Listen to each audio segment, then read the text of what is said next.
Hello, LinkedIn Live. How is everybody doing? Happy Tuesday, and thank you for everybody for joining us. I'm super excited. I have an incredible lady with me. I have Erika Alter here from FundGuard, the marketing director, and I gotta tell you about the time that I met Erika. First of all, I'm a people's person, and Erika, you have amazing energy. I knew we were gonna be friends probably 30 seconds into meeting you. The way I met you, Erika, you had the best shoes out of the entire event. We were in an event in New York, and you had the best shoes. You impressed me. We started talking, we became friends. And now, thank you so much for joining us for this live. Everybody, welcome Erika. Erika, tell the audience why we are so impressed with you and why we love bringing you into these discussions. Erika is going to talk about something I really love today.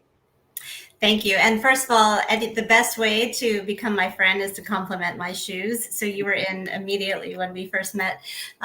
So thanks for that. So, and thank you also for inviting me to be here today.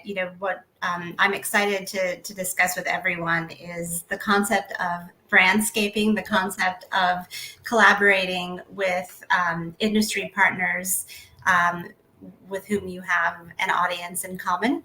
And to talk about not only the benefits of doing that and the value of that to your clients and your audience in common, but also some ways in which to actually go about doing that.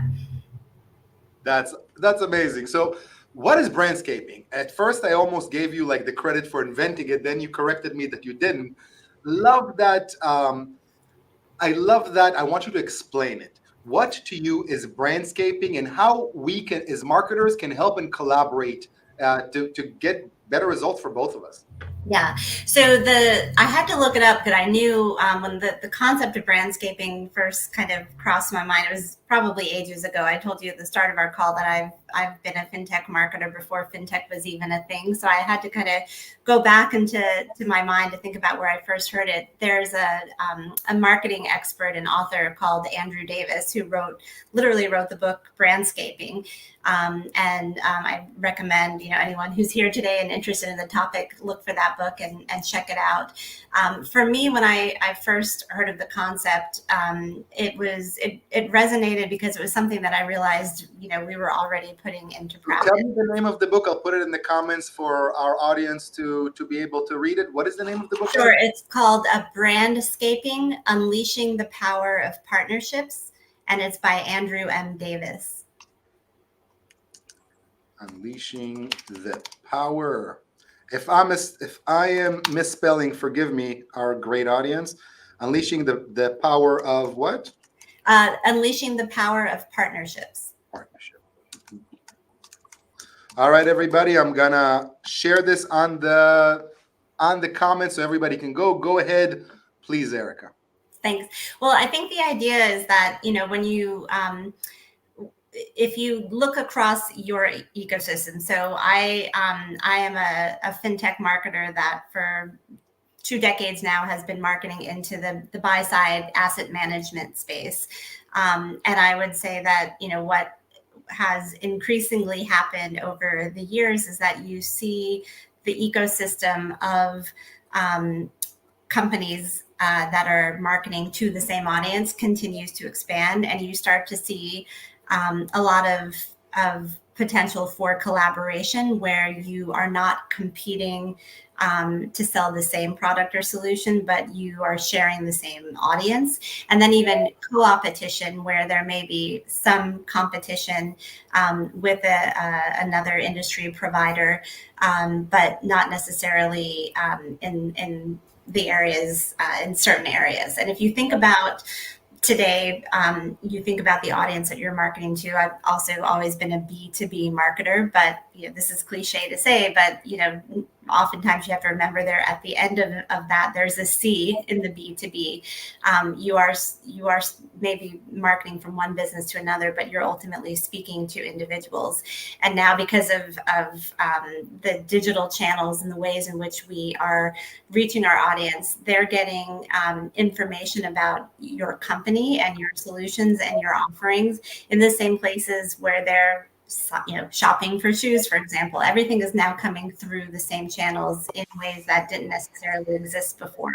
So if you think about it, your audience that you're marketing to is probably exhausted. They're getting hit every which way with sales pitches, with thought leadership ideas. And so if you look across the ecosystem of providers who share the same audience that you market and sell into, think about ways in which those providers may share similar philosophies, may have similar points of view that could be additive from a thought leadership perspective to these audiences in common, and to reach out to say, look, we both want to get in front of these companies and these individuals at these companies. We don't want to, sort of spray and pray and throw pitches at them. We are trying collectively to change hearts and minds and to influence. And so how can we do that together? How can we take these ideas that we share and bring them to our audience in common in a way that is beneficial also to them, so that rather than getting hit from lots of different places, they're getting a single cohesive message and thought leadership, content that is of value that they can take back to their organizations, and have it coming from a single channel, if you will, rather than all of these multiple sources. And I think, kind of stepping back out of my very specific world, there's some very good examples in consumer marketing that I think most people will recognize. And if you think about, for example, Nike and Apple, they have done an incredible job of collaborating. They've got Apple has a Nike line. So if you go to buy a new band for your Apple Watch, for example, you'll find a series of Nike designed sports bands. And they've got sensors. Nike has sensors they've created for their shoes and for their clothing and their athletic wear that syncs up to the Apple Health devices and so on and so forth. So that's a really good example of, these are two separate brands, same audience, working together for the benefit of their end users, if you will, without overwhelming them, but they both get equally good exposure. Another good example is Red Bull and GoPro. GoPros are those cameras that you wear on your body for extreme sports. And if those of you may remember, Red Bull had a series of commercials that they did. They were on television, they were online through digital channels. And similarly, they partnered together, same audience. The assumption there was, that Red Bull tends to be one of many drinks of choice for high energy for these extreme sports enthusiasts. And GoPro has an audience among that same group of people who you often see jumping off of cliffs and with their GoPros on their heads. And so they did these great commercials together where they were in effect Red Bull commercials, but with people using GoPro cameras on their heads as they were sort of demonstrating all these extreme sports, sort of powered by Red Bull. So those are two examples in the real world outside of my niche space that maybe will resonate with folks. And I'm sure people on the call and Zeb, you can come up with a number, dozens of others of examples of that. But I think no matter the industry, no matter how niche your audience, when you look around, you are going to find that there are folks, whether they are, officially partners of yours and your company, or perhaps just those that are kind of on the periphery selling into the same audience, you're going to find that there are ways to collaborate. And I think, content and thought leadership are the most obvious ways to kind of put feelers out and to very simply and effectively get your two brands and the shared ideas and thoughts of those two brands in front of your mutual audience. I love that. There's a question from Numan. As you read the question, I'll put my 2 cents in it. I loved your examples, but this works amazingly with B2B. And this works amazingly even if you are in competition with the other brand. So most of the big business that I've done, I either brought other marketers with me or I got to be brought in by other people. Mm-hmm. Okay? So if you know what other companies do better than you and you can rely on them, you can create a win-win for the client. Then you can actually introduce people to them. They can introduce people to you. And one big thing that I don't think is happening enough in the market is edification. Erika, you're awesome. Okay, if I introduce you to anybody, I'm going to edify you because I appreciate you. I value. I think you're smart. I think you're kind, and I think you're right. Your head is in the right place, and you're a true professional. So edification helps a ton. So I want people to know that you can collaborate with people that are maybe in your industry. Okay, Mhm. you can actually create win-wins with people that maybe other people look at you as competitors, but you can actually work together. So Numan is asking, how do you maintain brand integrity while Mhm. collaborating with other companies in a brandscaping initiative? So what can you answer, Numan? So, Naman, excellent question. I'll tell you specifically what I'm doing with FundGuard, and as an example, and then maybe broaden it a bit. So, we are actually about to soft launch what we're referring to as the FundGuard Exchange (FGX), which is meant to be a FundGuard facilitated environment, both digital and live, for exchanging ideas within the asset management and investment operations ecosystem. And so does that FTX? FGX, GX. Fund Guard Exchange, yeah. So so you'll see me if you're following me on LinkedIn, you'll see me marketing that soon. And the idea there is that it's still it is a FundGuard branded initiative, right? With FundGuard facilitating conversations in the industry with other like-minded providers. They may be other software and technology providers. They may be industry consultants, technology consultants. They may be service providers. But what the part of FundGuard's mission is to help transform the investment operations space with new technology. And anyone who has been part of the asset management space, as long as I have, know that the asset management world is a bit behind when it comes to adopting new technology for various reasons, mostly regulatory. And so we seek to partner with like-minded providers who share this idea of the benefits of new technology, the change that it can create in the industry, the efficiencies that it can generate for the end mom and pop investors if you follow the value chain. And so those are the folks that we're specifically looking to collaborate with, whether it's integration partners, whether it's technology consultant partners, folks who share those ideas and want to help amplify those ideas to our audience in common. And so for FundGuard, we're maintaining our brand integrity by being the ones to kind of initiate that concept. But then our partners who are coming in to partner with us also want to make sure that they have equal airtime. And so a lot of it, it's I think if your company or you are the one that's initiating these ideas, is to create the tools to ensure that the partners you're inviting to collaborate with you on this brandscaping have that equal billing. You've got it's design, really, right? It's creating assets that they can fit their logos into. It's being ensuring that you are very well tied in to their sales and marketing team and vice versa, so that everyone is aligned and agrees on how you're going to share and promote the content that you're doing, the event that you're doing, the products that you're sharing, so that every time someone sees or hears from you, visually you're seeing equal representation of your brands. And that you're ensuring that you've got featured speakers, featured subject matter experts from both sides, and that you're being very mindful of attributing the ideas to those partners and vice versa. I love that. So can you give me an example of how you how you do it with others? This is a great example. Me inviting you and your brilliance out to this show to share with our audience, you inviting people from your audience. So this is an example, but can you give me examples from your day-to-day life, how you do this?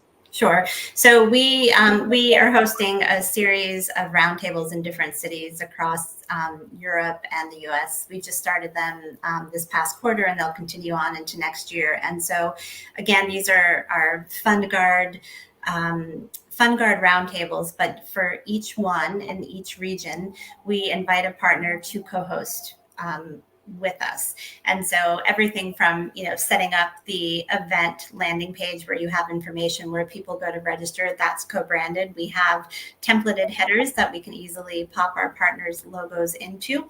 And we are very specific about who we invite to partner with us as well. We do look into the region. We think about the audience that we're inviting and the value that we want them to derive from attending. And we invite partners to co-host those roundtables with us. They have to be folks, again, who share a similar philosophy in terms of the benefits of modern technology for transforming our industry. They have to be willing to come to the table to deliver thought leadership and be open to ideas. They're not there to pitch a product. I think that the brand recognition comes out in the subject matter expertise and the thoughts that they share and the ways in which they contribute to those who are at the table.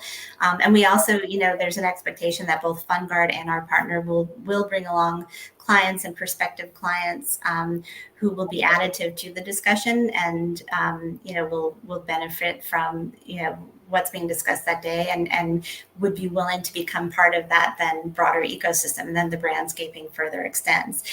Because the other thing to consider too is, you're some of the best, I'm talking about partners in terms of other providers or consultants, but some of the best partners with whom you can brandscape are your current clients, right? And so there's typically in our industry, the efficiencies that are created within an asset management firm or say a custodian bank by new technology ultimately have great benefit to our clients.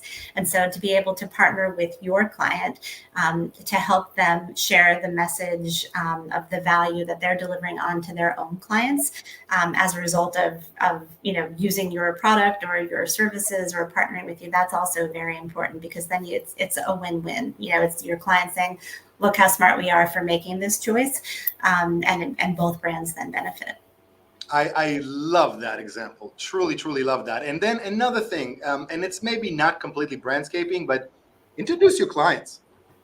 Okay. Mm-hmm. You have a lot of clients you've worked, or introduce them. They Right. may be able to help each other. Whenever you bring Right. someone else new, always think about your, the cadre of people that you serve, who can be a good introduction for them. Yes. I always connect clients together, and then it's truly remarkable. Like we have some clients that suddenly we understand, wow, this product that we're developing is actually even more, it's a better fit for their clients than ours. Right. And then we reach out to that client, we develop it together, and then we send it to there. And we just did something like that was amazingly successful. So we developed a product within our AI company, but then we actually put it to one of our clients to use for their constituency, and it's working amazingly, and it's even a better fit than BlackRock. So It's truly amazing. We have a couple of cool questions here. Let's see. While you're bringing those up, I actually there's something you just said that maybe this might be additive in terms of something people tangibly can take away with them. Is you brought up this point is I think of the ecosystem the ecosystem you serve and put yourself at the center of that, and then draw, all the peripherals. Who are your clients? Like you said, what do your clients have in common? Who are your partners? Whoever those partners may be, what do they have in common? How do they connect to your clients? Ultimately, what is everybody trying to solve for, and where can you collaboratively kind of try to solve for those, and in what ways will you do that? But I think, to your point, if you put yourself at the center of the ecosystem and then start to, marketers are, at the end of the day, good marketers are great dot connectors. And so literally, go old school, take a pen and paper and draw it out, draw all the dots, draw all the connections, and where you have that overlap, that's who you can be bringing to the table together for those introductions that you're talking about. Love it. So Anel is asking, what matrix or KPIs do you find most valuable when measuring the success of brand collaboration initiative? Also another good question. So very tactically speaking, and this is another example that we're putting into practice right now, if part of your marketing includes digital marketing and kind of outbound with links, use UTMs, use tracking codes. So if a partner is marketing your brand on your behalf, or say they're hosting an event where you're speaking and they link out to your website, for example, make sure the link you give them, instead of FundGuard.com, it's FundGuard.com with some sort of UTM or tracking code, so that you can go back to very literally track back engagement with your brand through your various digital channels. So we do that for ourselves when we do our own outbound marketing. Arm your partners with those tracking codes as well, and vice versa. Honor that when they ask you to do the same, because of that, most of our channels to these markets nowadays, at least initially, are going to be digital before you ever see them in person. And so that's a very simple way of knowing, is this outbound engagement in common driving eyes to your brand in whatever way you expect that to be, whether it's people showing up for an event that you're hosting in common, whether it's people coming to your website, coming to read a co-written blog, etc. So I think that's the easiest, simplest way to do it. So guys, track everything. Like we've developed technology within our company in Wexar Marketing called Wex Tracks. Because whatever you can't track, you can't grow.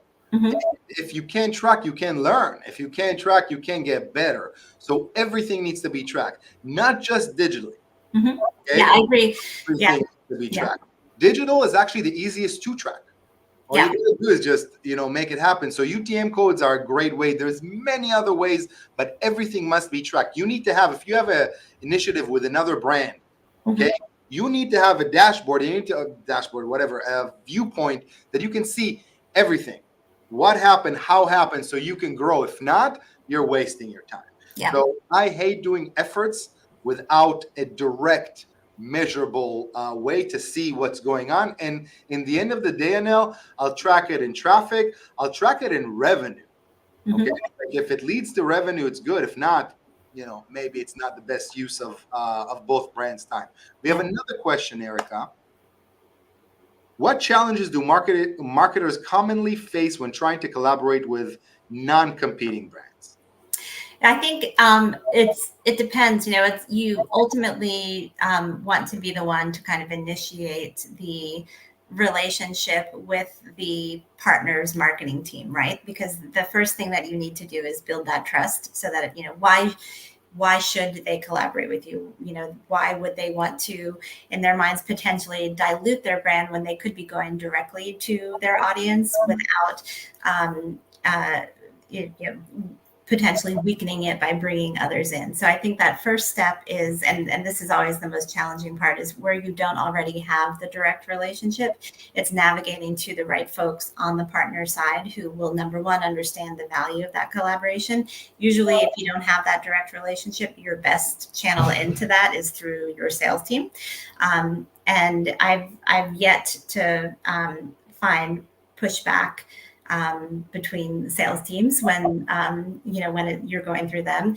And that's another point I should make very quickly, is that you do want to make sure that the business development teams across that ecosystem of brandscaping are aligned and are also speaking. If you talk about, Anel's question about measuring KPIs, you can certainly measure engagement, but if you want to translate that engagement into conversions and pipeline and revenue, you need your salespeople also collaborating, looking across clients that they do and prospects they do have in common, leveraging the joint marketing and partnering that's being done to then go get in front of those prospects and ultimately convert them, right? So that's an important thing.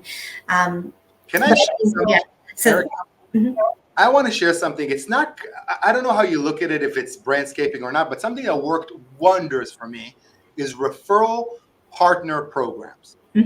Okay. We have a lot of tools, in Viacry and Wexler. We have a lot of tools. We help so many companies. So what I found that is truly helpful is I find people that are great people, smart people that do similar things to us. And I find a tool that we have be a great help with them and their clients. And then basically I let them use that tool to help them grow, and then we grow. So referral partnerships is something that I owe so much to, and this is something that I would recommend everybody to think about. Like, we have lists of referral partners based on different industry, different needs, different wants. So let's say I just developed this amazing SEO audit tool. Mhm. I have a lot of referral partners that do SEO. I'm going to allow them all to use my SEO tool to get more business, knowing that they know I do a lot more than SEO. They're going to need that, and I'm going to help them do that. So I help them, and then they help me. Do you see that as a brandscaping activity? Absolutely. Yeah, absolutely. And it's the sentiment is the same there. The sentiment is you're all ultimately trying to help that audience in common to achieve their goals and objectives, right? You're ultimately trying to add value. And sometimes that value is not direct from you, it's maybe direct from a partner, from a referral partner. So if you're authentic about wanting to help your audience, then brand referrals are an excellent example of that. This isn't for me, but I know this will be of value to you, so let me pass it along, for sure.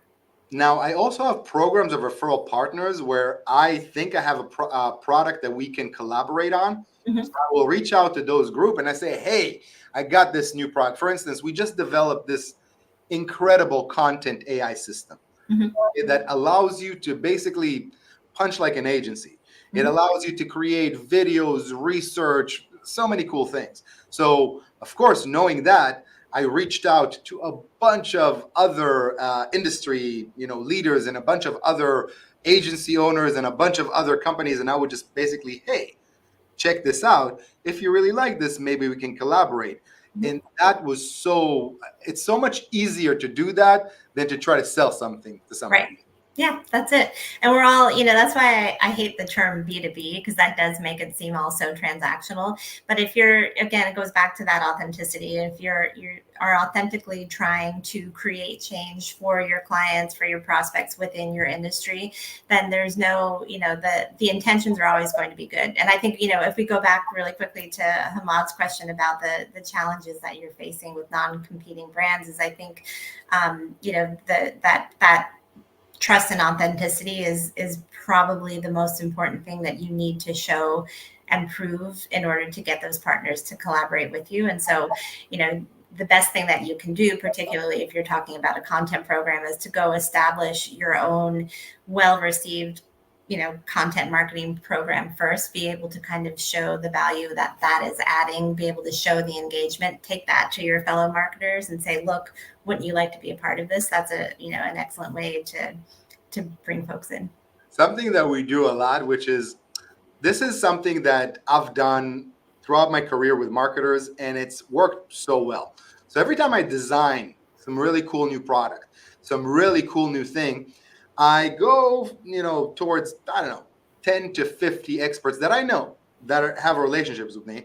And I send them emails like, hey, this is what I just designed. I'm really excited about it because of X. You are truly a leader and somebody I appreciate. Would you take 5 minutes, try this, look at this, and tell me what you think? Mm-hmm. Yes. Almost always we get sales out of that. Yeah. People say, oh, wow, can you do that for me? Can you do that for my client? So people don't always like to be like hit on, like, hey, this is my product, you should look into it. But look at them as experts. Look at them as, create those win-wins. And that really, really helps to create a lot more success. Yeah, agreed. I mean, look at today, this conversation, this concept of brandscaping. I've never met Andrew Davis, right? And it was probably over a decade ago that I heard the term brandscaping and thought, oh, this is what I'm doing. All this time I've been doing this and didn't realize there was a term for it. Now I'm sure several people on this call are going to go look up the book and potentially buy it. That's, the ideal example of brandscaping, right? Look at this thing that I learned and I found and, am evangelizing here today. So as we're in the brandscaping, why don't you tell us a little bit more about FundGuard?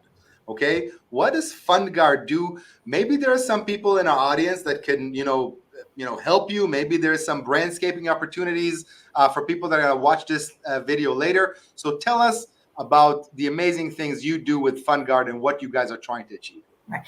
So FundGuard is a cloud-native investment accounting platform. Our audience is very niche. We serve the large institutional global custodian banks, asset servicers, who in turn serve and support asset managers, who are also clients of ours, and asset owners. And this is at the institutional level that we're talking. Our industry, the asset management space, is operating mostly on very old, decades old technology, some 30, 40 years old. There's a lot of reasons for that. A lot of it has to do with the fact that these very, very large institutions that are managing trillions of dollars of money have been on these systems for so long that there's a great challenge in trying to unwind from them, right?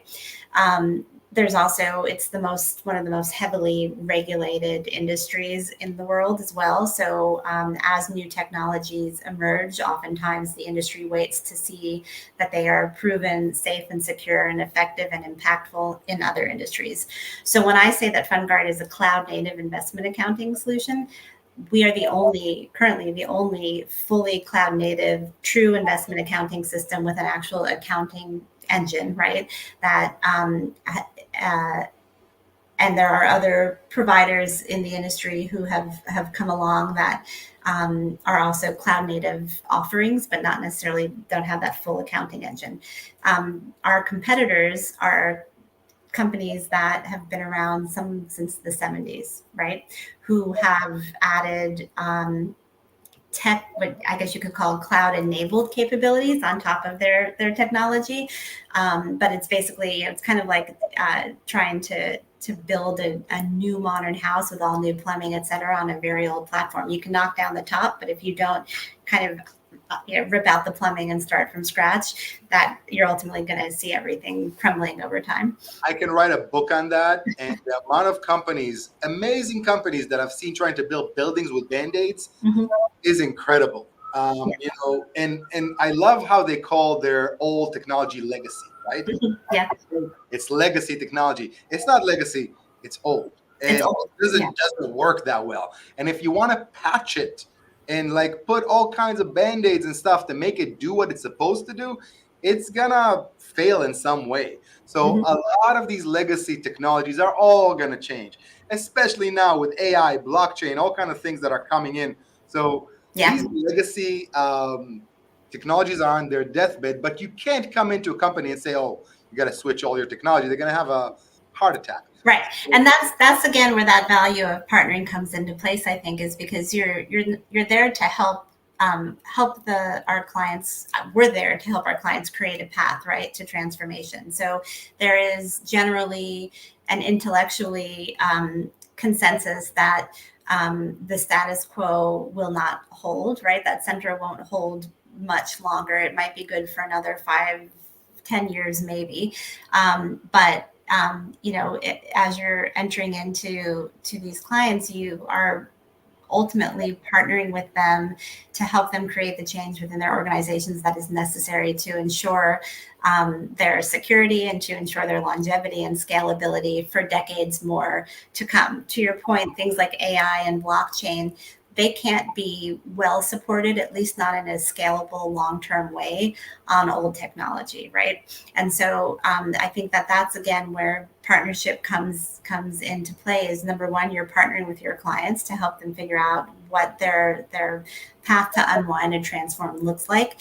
You are helping to bring in other service providers, experts, et cetera, who can help them get there successfully, alongside you. And that's, I think that's what's most important, regardless of the industry that you're serving, is being able to, partner with your client and then bring in other like-minded partners to help them. 100%. And we all need to think about what's coming in the market. And that's part of work of leadership, I think. But this is great because let's say somebody trusts you, okay? And it's a client that trusts Erika because Erika is amazing and you always think about your clients. Now you're talking about a technology. And now you're saying, hey, you know what? Let me connect you with Zev. Just talk to him. Let him explain to you how the new technology is changing and give you some example. I think is going to open your head. Mm-hmm. So now I'm going to help your client understand what they need to do. And maybe someday he's going to need something from me, but I'd gladly give that education to help your cause, just to bring more education to that client. But for that to happen, you have to have trust. Mm-hmm. You have to have trust that you're going to say the right things and you're going to follow, the path that Erika wants and not steer them somewhere else, which I think sometimes, with certain marketers doesn't work that well. But if you find a group of people that can support you, I'll give you an example to the audience. I do these LinkedIn Lives. I just opened a group with all the LinkedIn Live speakers. I called it LinkedIn Live Luminaries or something. The goal is association is key. Everybody I bring on these shows, I look up to. So if I bring you all together, it may give you guys some benefit, or maybe in the future me as well. But I didn't do it for myself. I did it to create value for everybody else. And I truly believe if you help as many people get to what they want, you'll get to everything that you want. Yeah, I 100% agree with that. And ultimately, your the outcome for your clients is going to be better than if you went it alone, right? Yes, and Monica, you're saying absolutely. Partnering with the client is a must. At the end of the day, we are both working on the same goal. Yeah. Absolutely. So we need to look at our clients and see how we can collaborate with them. Not how we can knock them on the head to sell them more stuff, Mm-hmm. but how together we can increase both results, create win-win. Mm-hmm. Erika, you said something to me the other day that I really loved. You said, Zev, I've been in fintech before fintech was a thing. So I want you to give some advice to maybe some people that are growing their careers in fintech, in finance, growing their marketing careers. You are a mover and a shaker. You're doing so many things. Can you give some advice to maybe our younger career viewers of how to take a step ahead in your career?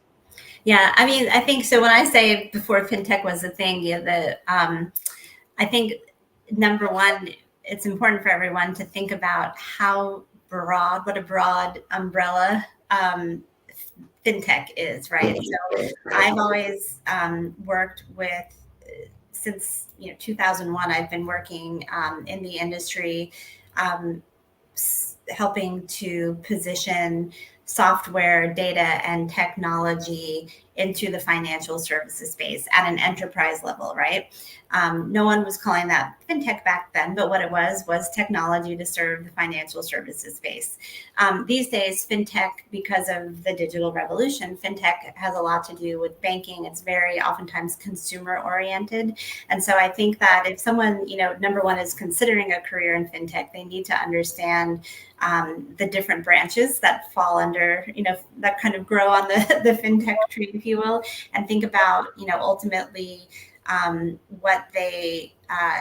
what industry they want to serve, what kind of change, are they hoping to make with their roles and within their careers, and explore the various channels that fall under that fintech umbrella, because otherwise you may end up in something that is not at all what you thought it was going to be. So that's one thing. And then I think, this probably sounds obvious, but you're a marketer, get to know your market. You do not need to be a subject matter expert. What you do need to do, though, is go and find and meet within your own organizations and outside more broadly at industry conferences, at meetups. Go find the subject matter experts and listen to them, ask them questions. Don't worry about coming across as uninformed. Our job as marketers is to ultimately understand the needs of our customers and our prospective customers, and to understand the value and the solutions that your company is delivering to help solve the wants and needs, right? You don't need to necessarily be a practitioner or an expert to do that. But what's valuable is knowing what you don't know, and creating the relationships inside of and outside of your organization that will give you the information and the knowledge you need to effectively amplify your company's brand. And I think that's very important. Don't try it. You're there to be the marketing expert, not necessarily the subject matter expert. And find those who, again, it's brandscaping, it's partnering, it's finding those who can help you articulate that value. I love that. And you and I had a conversation before we jumped on a live. both of us love to go to the office. You're in your Brooklyn office today. I'm in our Sarasota office today. We love seeing people. A lot of the younger generation tends to be a little bit more reserved and working from home. And in the end of the day, ladies and gentlemen, the only good things that will come from you will come from people. Yeah. Okay? That is the only, everything good will come from people. Bad too, but everything good will come from people. Yes. So I love what you said about going to events. That's how you and I met. Mhm. You and I hopefully are going to be friends for many years. Hopefully we're going to help each other. And we met while, networking in an event in New York. So go out there, but also use like what we're on right now. Mhm. LinkedIn is an amazing, amazing, amazing place for you guys to grow your career. Yeah. Now, I want to give somebody, first of all, you want to get somebody's attention, like, comment, share what they're doing. Yeah. Okay? If you want people to notice you, support them. There's Yeah. no easier way to do that. And if you want anybody to interact with you, you need to 10x interact with everybody else. Okay? If you want to build a community that helps you, start by helping others. Yes. So it's just you got to create win-wins. And what I do all the time, for instance, Erika, you're a great example. You and I met, and then we kind of talked a little bit. I saw a great way to create a win-win. I invited you to the live. Immediately you said yes. You invited some more people, which created a win-win. And hopefully we'll do a lot more things later. But if I would reach out to you and I was like, hey, Erika, would you like to be a guest on my live? And you'll send me an email. What are you trying to accomplish by this? And I would say, you know what, Erika, maybe I shouldn't host you on my live. Thank you very much. Let's move on. So these things happen. If you help others, they will help you. It's reciprocity. I agree. And I think I want to go back to that human to human connection, especially for those who are more, newer in their careers. A connection on LinkedIn is not a human connection, right? And so you can connect to thousands of people on LinkedIn. You can send them invitations. They may accept. They may follow you. They may like and comment. But if you haven't met them in person, if you haven't had a conversation and seen them face to face and engaged with them, you're not going to be able to leverage your network to find new roles and opportunities, right? LinkedIn is fantastic for remaining in touch and for, say you meet someone, you work with them or you have a great rapport with them. 5 years later, you're really interested in a role that you see available. You look through LinkedIn, you remember, I have this connection that might be able to help me get there. I would never make an introduction or recommend a LinkedIn connection if I haven't actually met them and I don't know them, right? And so, and I would hope that the same would be said of me too, is that you're not going to refer someone if you don't know them and you haven't met them. So again, LinkedIn is great. All of these social platforms are fantastic for retaining and growing relationships, but you need to be making the time to get out and network and meet people in person and go to the office, collaborate with your colleagues. They need to know you. And that's how, in the future, as you grow your network and as you look to leverage those connections to get to the next place, that FaceTime, the literal FaceTime in person will make a big difference. I love it. I agree with you. I'm a people's person. I'm all about speaking and networking, but I'm going to challenge you a little. Okay. Our brain is not as smart as we think. Okay. Our brain is an apparatus. So right now, when you and I are conversing face to face, your brain is not aware we're doing it on a screen. Good point. Okay. So we're actually, you are getting recognition of mine now. I post every day on LinkedIn, right? It's not easy. Okay, sometimes it's not fun. Sometimes it becomes a chore. But if I put myself on and let's say 10,000 people see my face every day, I'm going to get that recognition. Their brain is not going to know that they've never met me in person.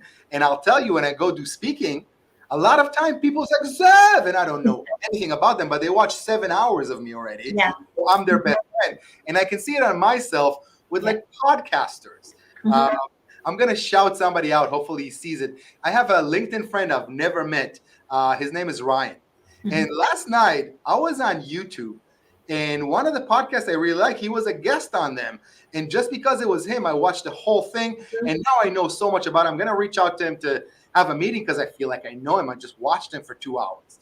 A lot of people Joe Rogan, the most popular podcast in the world. There are people that listen to that for 3 hours every week. That means Joe Rogan is literally their best friend or maybe even their uncle, the way their brain interprets. Mhm. So I agree with you. But I'll give two examples, two additional examples. You know Daniel, our head of partnerships, right? Yes. Daniel and I met on LinkedIn. Daniel and I had a relationship on LinkedIn years before we ever met. We didn't work together. We actually was trying to sell me things, and I didn't need them, but I referred him to somebody I thought needed them, which I knew personally. It never ended up to being a sale for him, but we built a relationship. Eventually, we started working together, and actually, we met after we started working together. So that relationship. I have another gentleman in my LinkedIn. His name is Brett Bogues. Brett and I have never met in person. We're going to change that. I'm going to go meet with him. But we've built such a relationship that he's been helping me so much. So I agree with you, but yet you can still use this. If people watch your video, it's almost like a third of doing it face to face. And if they watch it 3 times, guess what?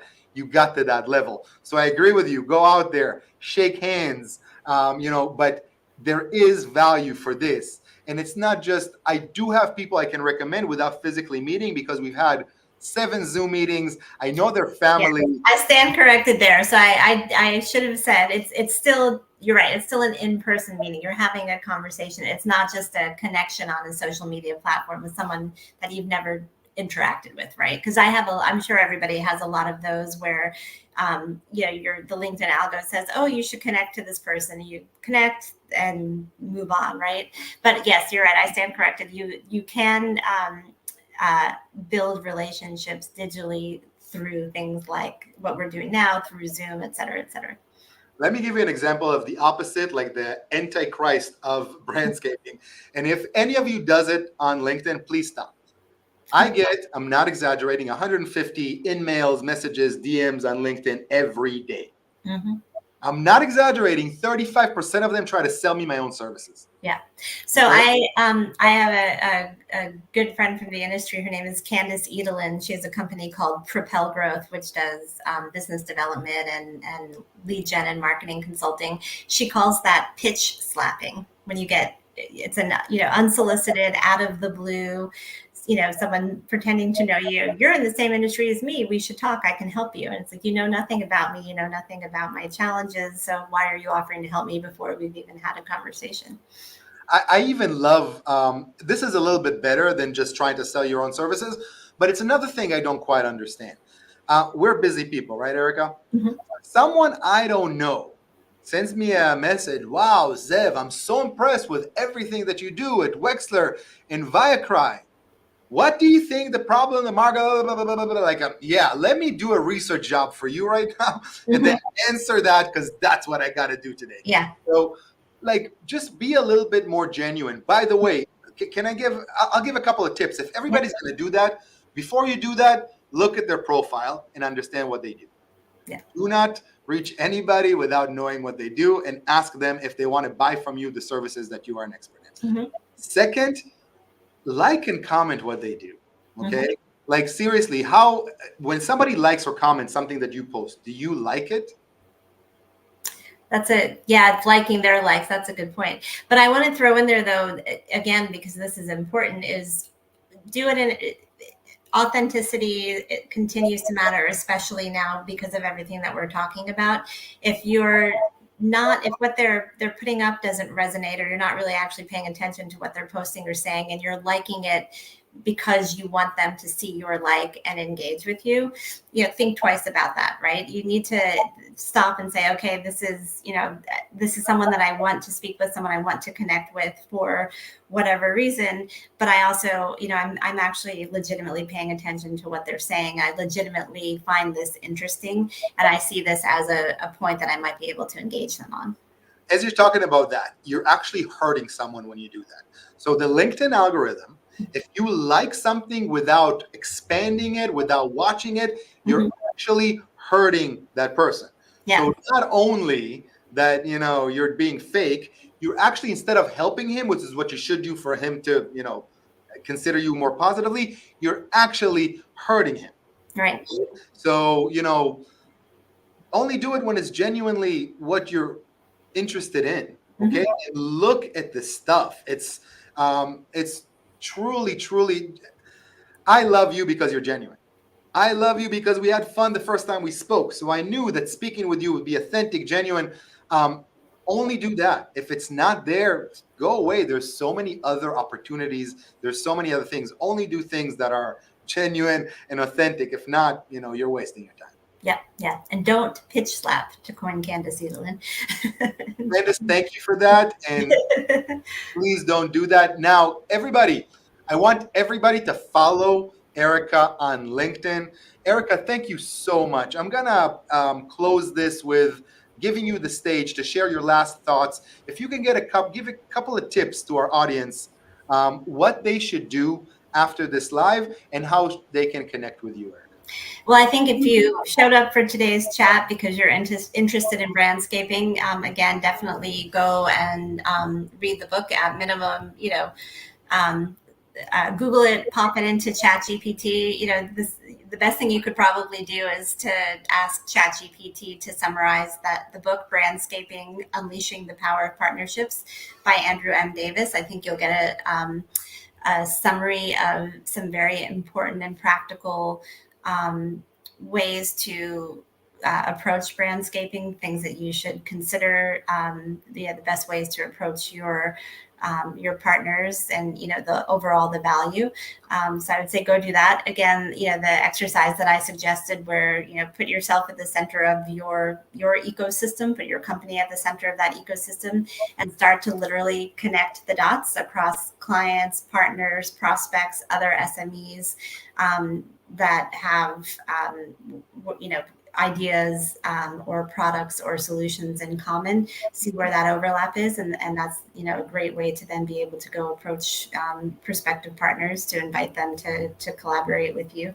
And I think also, again, going back to being genuine, remember that even if you're one business selling into another business, you're ultimately speaking to and selling to people. There are individuals, there are the decision makers, there are the influencers, there are the people that are plugging away every day who are looking for solutions to make their lives easier. You make it harder when you're one of 20 people coming at them with ideas and solutions versus backing up, looking for ways to collaborate with others to collectively bring them information that's going to bring them value. So I'm sharing on the screen Brandscaping, Andrew M. Davis and Lisa M. Beats. If you would like to be guests on our live, you are more than welcome to share about this book. Everybody take a look. I love when people bring in this type of wisdom. So thank you so much. I'll stop sharing and then I'll share one more screen if it's okay with you. Let me share about FundGuard. I know this is all about you and how we collaborate, but I also wanted everybody to take a look at FundGuard because what you guys do is incredible. You have a whole story. I love how your website goes. You serve some of the biggest people in the industry, and it's pretty amazing. You guys have done an amazing job, and I just wanted to share with everybody about FundGuard. And if you can say a couple of words about FundGuard and how can people reach out to you? Sure. You can find us at fundguard.com. You can find us on LinkedIn. You can reach out to info@fundguard.com if you have any questions or inquiries. Also, of course, feel free to DM me directly on LinkedIn. I'm Erika Alter on LinkedIn. Awesome. All right, Erika, this was such a pleasure. I would love to do another one of these if you're willing in the future. Congratulations on all your success, and I'm looking forward for us to brandscape a little bit. Yes. Everybody, follow Erika. She's incredible. Thank you, everybody, for spending the time with us. And Erika, again, thank you for your time. You're amazing. Thank you, Zev. Thanks, and thanks to everyone who participated. Bye-bye, everybody. Bye.